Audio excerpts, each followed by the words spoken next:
শুভ সকাল আমার প্রিয় বন্ধুরা। নদিয়া জেলার ছোট্ট একটা গ্রাম থেকে আমি রূপা, আর আমার ব্লগ চ্যানেলে তোমাদের অনেক অনেক স্বাগত আর অনেক অনেক ভালোবাসা। তোমরা যে যেখান থেকে আমার এই ভিডিওটা দেখছো বন্ধুরা, আশা করি তোমরা প্রত্যেকেই খুব ভালো আছো, সুস্থ আছো। আমরাও কিন্তু বেশ ভালো আছি। তো আজকে হলো শনিবার, আর ঘড়ির কাঁটায় বাজে ওই সকাল 8:30 9টা মতো। কেন বলো তো, আজকে সকাল থেকেই না বৃষ্টি পড়ছে। তোমরা তো দেখতেই পেলে দুষ্টু সোনা সকালবেলা ছাতা নিয়ে দৌড়দৌড়ি করছে। কেন বলো তো, ওই তো ওর দিদি পড়তে চলে গেল ছাতা নিয়ে, তার জন্য ও বায়না ধরলো যে আমিও ছাতা নিয়ে বেরোতে যাব।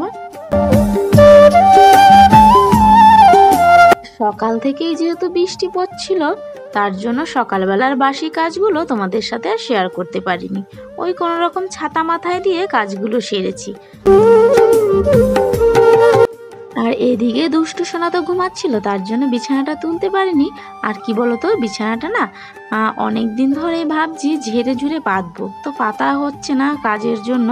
আজকে যেহেতু বৃষ্টি পড়ছে, অতটা কাজের চাপ নেই, তার জন্য বিছানাগুলো না সমস্তটা আমি ঝেড়ে ঝুড়ে তারপরে পেতে নিয়েছি। ওই যে আগে কি করতে বলো তো, দুষ্ট যখন ছোট ছিল তো তখন না বিছানার মধ্যে হিসি করে দিত, তার জন্য তোষকটা একদম তলায় দিয়ে আর ওপরে ওই ছিঁড়াখোড়া এটা ওটা পেতেছিলাম ক্যাথাগুলো। তো এখন তো যেহেতু দুষ্টু সোনার বিছানায় হিসি করছে না, আমি খেয়াল করছি কয়েকদিন ধরেই যে দুষ্টু আর বিছানায় হিসি করছে না, হিসি পেলেই ছুটে চলে যাচ্ছে বাইরে। জানো তো, দুষ্টুর কিন্তু একটু বুদ্ধি হয়েছে, আর আমার আর চিন্তা নেই, আর দুষ্টামি করবে না। আর তোমাদের সাথে এবার থেকে মনে হচ্ছে ভালোভাবে ভিডিও শেয়ার করতে পারবো। আর যেহেতু হিসি করছেন এখন, তার জন্য কি বলো তো, ওই তোষকটা ওপরে দিলাম আর বিছানার চাদরটা আমি পাল্টে নিলাম, পরে কেচে দেবো একটু বৃষ্টি কমে গেলে। আর দুষ্ট কিন্তু আমাকে কিছুতেই বিছানা চাদরটা পাততে দিচ্ছিল না। তোমরা আমার ভিডিওটা একটু ভালোভাবে খেয়াল করে দেখবে।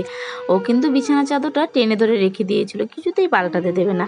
আর আমি ওকে বললাম দেখো গাড়ি যাচ্ছে রাস্তা দিয়ে, তো ওকে বাহানা দিয়ে আমি কিন্তু ওকে সাইডে সরিয়ে দিলাম। একদিকে কিন্তু বাচ্চাদের কিন্তু এটা সেটা বলে কিন্তু ভুলানো যায়, তাই না বলো? আর বাচ্চারা কিন্তু সহজেই ভুলে যায়। আর এখানে দেখো দুষ্টামি করার পর ওই বই পড়ার কথা মনে পড়েছে, তো এবার বইটা ওকে বার করে দিলাম। দেখো সব কিছুই কিন্তু বলতে পারছে, কোনটা বাঘ, কোনটা আপেল, কোনটা বেলুন। আমি ওকে জিজ্ঞাসা করছি আরও হাত দিয়ে দিয়ে সমস্তটাই বলছে। আর কি বলো তো বন্ধুরা, ওই পড়তে তো পারে না, তবুও একটা বই এনে দিয়েছি খেলার ছলে, যেটুকু ও সমস্ত কিছু যা কিছু চিনতে পারে, বাঘ ভাল্লুক, তারপরে তোমার আপেল আম, এগুলো তো অন্তত চিনতে পারবে। এগুলো চিনলে কি বলো তো, একটু পড়ার আগ্রহটা বাড়বে। এরপরে ওই যে কিছুটা জামা কাপড় ছিল বিছানার চাদরটা ধর তোমরা তো দেখলে পাল্টেছিলাম, তো সেগুলো কেচে টেচে একবারে স্নান টান করে ঘরে চলে আসলাম। আর কি বলো তো, আজকে স্নান করতে গিয়ে না ওই কলের পাড়ে কাচাকুচি করতে গিয়ে না দুষ্টু সোনা না পড়ে গেছিলো। ওই ওর বাবা আগের দিন স্নান করেছিল তেল মেখে, তো কলের পাড়ে না তেল তেল পড়েছিল, তার জন্য না দুষ্টু সোনা সেখানে আমার একদম খেয়াল ছিল না যে ওখানে তেল মেখে স্নান করেছিল। আর স্নানটা একটু তেল তেলে যেহেতু হয়ে গেছিলো, তো দুষ্টু সোনা না ওখানে খেলা করতে গিয়ে না পড়ে গেছিলো, জানো তো। তো কান্নাকাটি করছিল, তার জন্য তোমাদের সাথে না তখন আর ওই কাচাকুচিটা শেয়ার করতে পারিনি। আর কি বলো তো, যেহেতু পড়ে গেছিলো, তো গায়ে একটু নোংরা যেহেতু লেগেছিল, তার জন্য না ওকে একবার স্নান টান করে আমার সাথে ঘরে নিয়ে চলে আসলাম। এরপরে আমিও একটু স্নান টান করে মাথাটা আজরে নিচ্ছি, সিঁদুর পরে নিচ্ছি, আর সেই সাথে ওকেও একটু রেডি করে দিচ্ছি, যেহেতু স্নান হয়ে গেছে সকালবেলা। আর এদিকে দেখেছো দুষ্টু কি কাণ্ড করেছে, আমি সিঁদুর পরছি সেটা দেখে না সিঁদুর কৌটোটা নিয়ে ও কপালে মুখে সারা মুখে মাখিয়েছে। তো দেখো দুষ্টু এতটাই দুষ্টামি করছে। এরপরে ওই সিঁদুরগুলো মুছে দিয়ে তারপরে ওই যে ওকে একটু কাজল আর পাউডার দিয়ে দিলাম, আর একটু হাতে পাউডার বেঁচেছিল ওটা একটু পিঠে দিয়ে দিলাম। আর যেহেতু গরমকাল, আর কি বলতো, গরম হলেও এখন কিন্তু বেশ ঠান্ডা ঠান্ডা পড়েছে, এখন কিন্তু আর অতটা গরম ভাব নেই, এখন প্রতিদিনই না প্রায় বৃষ্টি হচ্ছে। এরপরে দেখো দুষ্টু সোনাকে একটু সাজুগুজু করিয়ে দেওয়ার পরে ওই যে চোখের কাজটা লেগেছিল না, তো একটু বাদে বাদেই না যখনই ব্যথা লাগে তখন বলে ব্যথা। আর তারপরে একটু ওই যে ওষুধ এনেছিলাম ওই ডাক্তারের দোকান থেকে, যে ওষুধ দিয়েছিল না, তো ওকে অ্যালোপ্যাথি ওষুধ দেয়নি, হোমিওপ্যাথি ওষুধ দিয়েছে। তো ওই ওষুধটা খেতে না ওর ভীষণ ভালো লাগছে, তো ওকে দিলাম। ও যেহেতু খেতে শিখে গেছে, তো ওকে আমি বিছানার মধ্যেই ঢেলে দিলাম আর ও কুড়িয়ে কুড়িয়ে খাচ্ছে। এবার দেখো ওখানে কৌটোটা পেয়েছে, তো সেই কৌটোটা নিয়ে খাওয়ার চেষ্টা করছে। ও কিন্তু ওষুধটা খেতে ওর ভীষণ ভালো লাগছে, তার জন্য আমি বলছি যে কৌটোটা আটকে দাও। এবার দেখো আমি যেটা বলছি, তো আমার বলা মতো ও কিন্তু কৌটোটা আটকে দিয়েছে। এরপরে সকালবেলায় থেকেই যেহেতু বৃষ্টি পড়ছে, তো কি করব, ভাতটা খেতে ভালো লাগছিল না। আর কি বলতো, আজকে রান্নার সেরকম কিছুই নেই। তার জন্য সকালবেলা ওই ঘরে রেশনের আটা ছিল, তার জন্য একটু গোলা রুটি করে নিচ্ছি। আমি কিন্তু রেশনের আটাটা খেতে খুব একটা ভালো লাগতো না আগে, কিন্তু এবার না এক প্যাকেট রেখে দিয়ে বাদবাকি বিক্রি করে দিয়েছি, মানে ট্রাই করার জন্য। তো একদিন করেছিলাম, তো সত্যি খেতে খুব ভালো লাগছিল, তার জন্য আজকে আবার করলাম।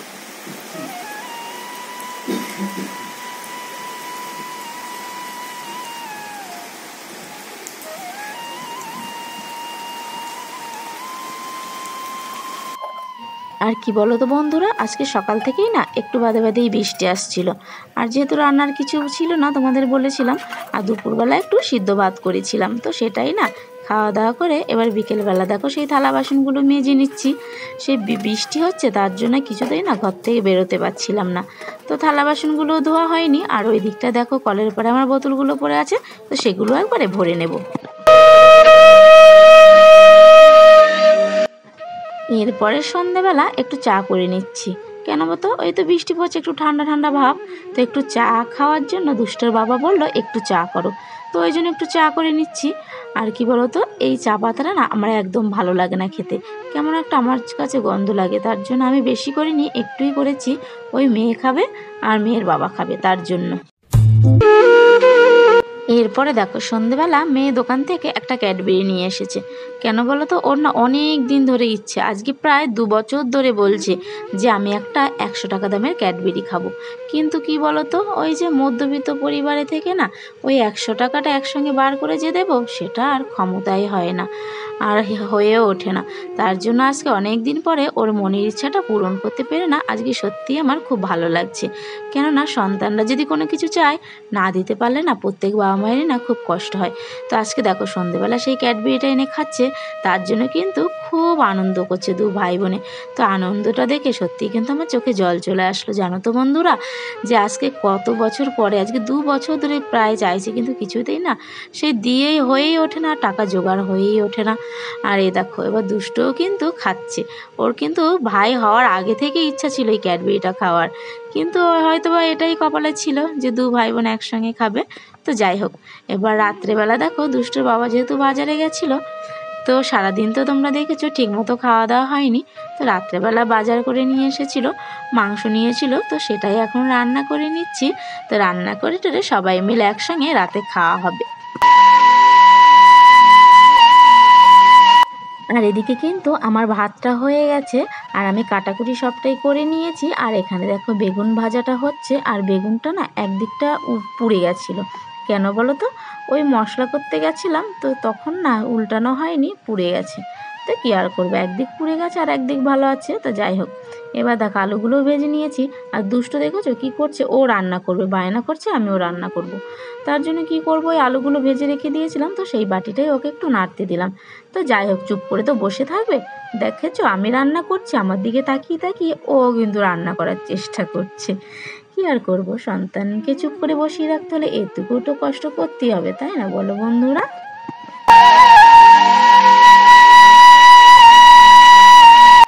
এরপরে কিন্তু আমার রান্না হয়ে গেছে। তারপরে তরকারিটা একটু চেক করার জন্য মেয়েকে দিলাম, যে খেয়ে দেখতে যে নুন ঝাল ঠিকঠাক আছে কি না।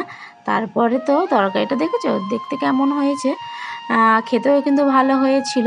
আর এদিকে মেয়ে খেয়ে বলছে মা খুব সুন্দর রান্না হয়েছে। তো ও তো মাংস খেতেও ভীষণ ভালোবাসে, এমনি কি বলো তো, ও মাছটা খেতে না অতটা ভালোবাসে না, মাছে যেহেতু কাঁটা থাকে, তার জন্য মাছটা একদমই খেতে চায় না, যত ভালো মাছই তুমি দাও না কেন। এরপরে দেখো দুষ্টুকেও কিন্তু খাইয়ে দিয়েছি, ও কিন্তু খেয়ে দিয়ে বসে আছে। এবার ওকে ঘুম পাড়িয়ে দেব, ঘুম পাড়িয়ে দিয়ে তারপরে আমরা খাওয়া দাওয়া করব। আর ওকে ঘুম পাড়িয়ে দেবো, আর ওর দিদি এখন খাচ্ছে। আর দেখেছো বাইরে কিন্তু অনেকটাই রাত হয়ে গেছে। এবার দুষ্ট ঘুমাইনি, ঘুম পাড়িয়ে দিয়ে ভেবেছিলাম খাবো, তো অনেকটাই যেহেতু রাত হয়ে গেছে, তো ভাতটা বেড়ে নিচ্ছি। তো বন্ধুরা চলো আমরা খাওয়া দাওয়া করে নিই। আর ভিডিওটা বেশি বড় করলাম না। আর ভিডিওটা যদি তোমাদের কোথাও একটু ভালো লেগে থাকে তাহলে অবশ্যই কিন্তু একটা লাইক করে দিও, আর আমার চ্যানেলটাকে সাবস্ক্রাইব করে দিও। আর যারা আমার চ্যানেলটা অলরেডি সাবস্ক্রাইব করেছো তাদেরকে অসংখ্য অসংখ্য ধন্যবাদ গো আরেকবার। আর আজকের মতো এখানেই রাখলাম, কালকে আর একটা দেখা হচ্ছে নতুন ব্লগে।